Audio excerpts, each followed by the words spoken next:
Hey guys, once again, welcome back to the Go and Chess Trio. This is Anurag, and today we shall be having a look at another interesting game played out in the Prague Masters, and this was a round 8 game of the tournament. So the tournament is almost heading towards its finishing stages, and this was a crucial game to both the players.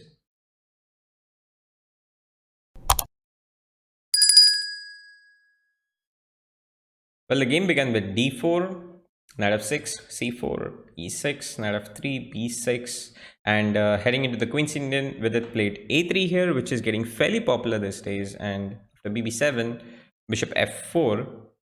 Well, this was a fairly interesting choice here. This is not played very often. Knight c3 is the main line, but with it went with bf4 and he had some ideas of his own. After d5, c into d5, knight d5, bishop g3, knight d7. With it went ahead and expanded with e4 here. Now this is a novelty and not been played earlier, so an interesting choice here by with it. We'll see how it went along. After knight f6, e5. So now around with knight h5, and after knight c3, bishop e7. Once again, Vidit played out an interesting choice here with bishop c4. Bishop d3 would be a natural developing square here in this situation here, but Vidit had other ideas here with bishop c4, as we shall see. Well, maybe one of his ideas was to go ahead and open up with d5, opening up in the center and creating some active possibilities.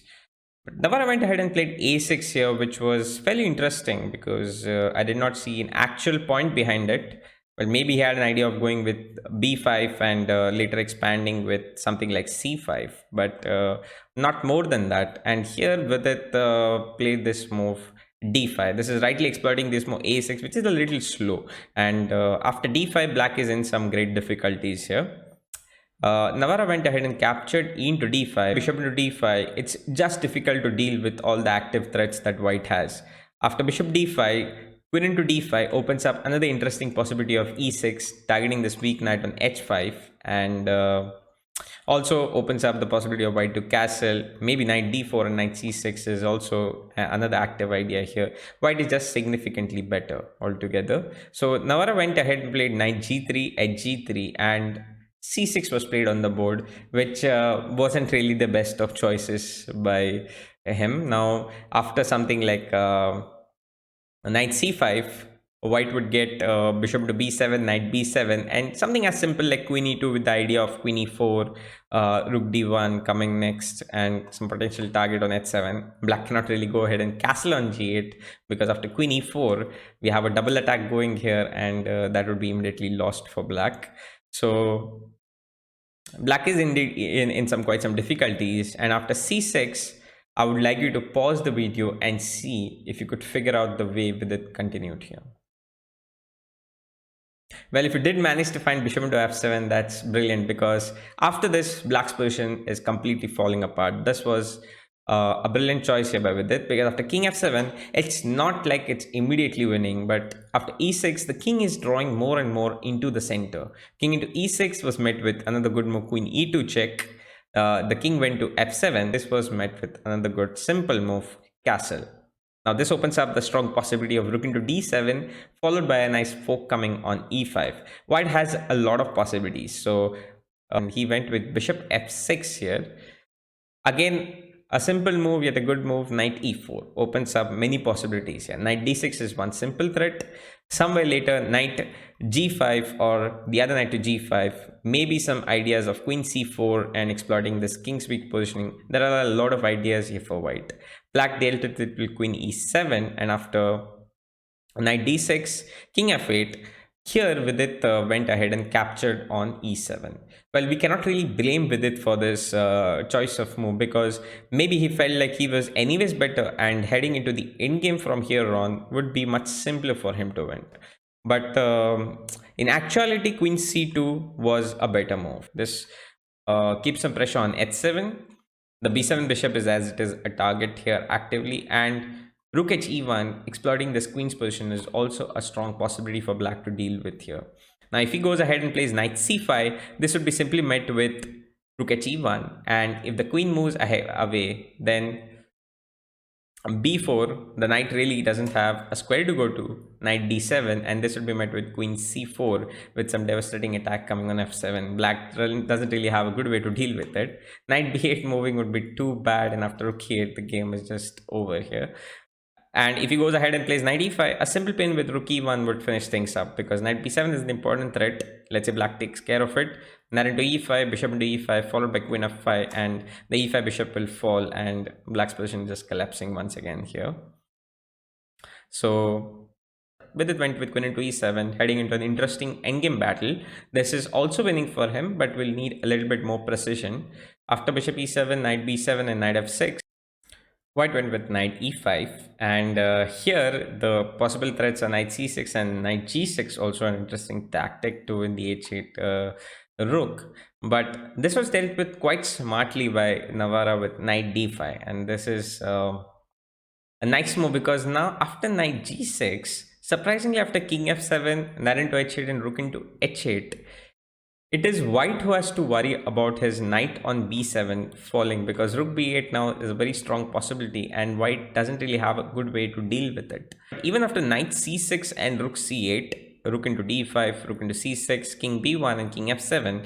Now white is simply better here with an extra pawn, but he does have to deal with this knight on b7 being misplaced, and as the game heads closer towards the end game, black does have some possibilities of heading to some drawn rook end games or so.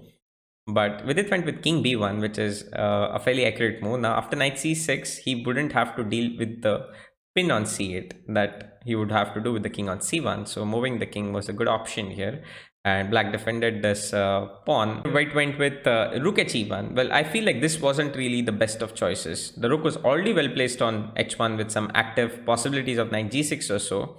So white could have maybe improved with rook d3 with possible threats of rook c1, once again threatening the d5 knight, as well as the c6 pawn coming under some pressure here, with some following ideas of rook f3 also possible here for white. But he went with rook e1, which is an actual move here, but not really the best in this position.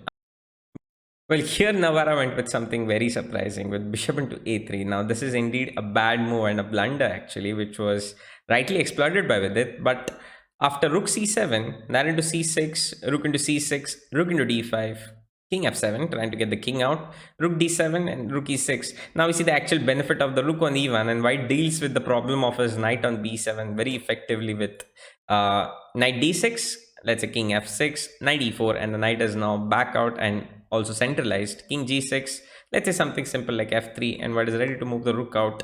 An extra pawn with a centralized knight, it should be winning for white here pretty soon. But Navara had something interesting and went with bishop into a3 here, which was fairly surprising.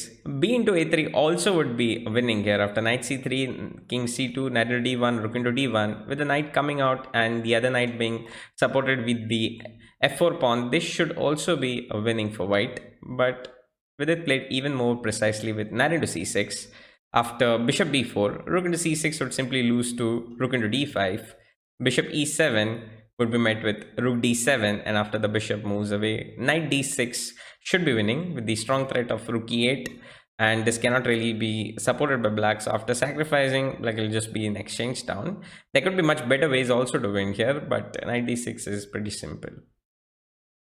So Navara went ahead and played bishop b4 here, and this was met with knight into b4, knight into b4 and rook d7, and here on the position is pretty much easily winning for whiting. Black went with h5 rightly, so going for some counterplay ideas with h on the h file, also opening up the possibility of the rook being shifted back into the game via h6 and c6 or so maybe. White simply went with knight d6, and after rook a8, rook e7, rook h7 was played on the board, and here Vidit went with knight d4 with the simple idea of either knight f6 or knight g5, and both should be winning. I was watching the game live here, and I assumed that after this the game should be over pretty much soon, but there were some interesting twists and turns still coming along our way. After rook h6 and rook into g7, black went with rook d8. Here, with it made a big inaccuracy on the board. The two rooks on the board are just too strong, and with it should have gone with something like rook f7, king e8, and then gone with b3 here. Keeping the two rooks on the board with the possibility of knight f7 or so, they should be simply winning without any problems for white. But what with it did is he went with b3 here, which is inaccurate, because after rook into d7 and rook d7, now black continued with a5, and white went with f3, just consolidating his knight, rook c6, rook d2, king e7, king b2, king e6, and black has improved his king, rook, and the knight all in good places here. White went with knight c3, rook d6. Well, with it refused the exchange. But after king f5, knight e4, and rook d1, knight c3, rook d3, and after knight b1, after knight d5 and king c2, knight b4, king b2, knight d5. Maybe an option was to repeat here, but Vidit was still trying hard and went with knight a3. Knight e3 was played on the board, knight c4, and Navara was happy with the exchanges of the knights. And here now we are heading into a rook endgame, and we shall be coming up with more such rook endgames, some instructive videos on rook and rook pawn endgames or so in our following videos. So please stay tuned for that and subscribe to our channel. Well, after a4 and king c2, rook b3 and rook d2. And here black went with rook b4, king c3 and rook b3. And there were a couple of repetitions, but with it, here went with king d4, refusing that. Or king c2 would have been a slightly wiser option, because white doesn't really have an active way to win. After king d4, a3 and rook a2, then king e6 as played in the game. Here, white should have played king e4. Here, Vidit went on to play c5. We are not really sure what really came onto him and why he went with such a committal move like c5. This simply allows black b5 and gets him connected pawns to play with here. White doesn't really have the same, and this will be a difficult endgame altogether. Maybe it will be technically not lost for him, but practically speaking, black is definitely having an easier game here fourth. But we shall see what panned out in the game, because after g4, this is just utterly lost for white altogether. A complete miscalculation here by Vidit, because after hg4, fg4 and b4, g5, rook b2, rook a1, a2, g6, a b3, just defending this pawn, and c6, rook c2 was a good move here by black. Rook f1. Now g7 will be simply met with king f7, and we here see the theme that one of the rooks will take care of the c pawn, and the king will take care of the g pawn. So this should be simply winning for black. White tries his hand at rook f1 with the idea of g7 and trying to queen, but black just plays b2, and after g7 and rook into g2. The point is that c7 would be met with king d7, and Vidit had enough here and throw in the towel. Well, we do tend to have such mishaps once in a while. Well, hopefully Vidit will learn from his mistakes and deal with it more effective next time. If you do like this video, hit the like button, subscribe to our channel, press the bell icon to stay updated, and we shall see you soon in the next one. Have a nice day.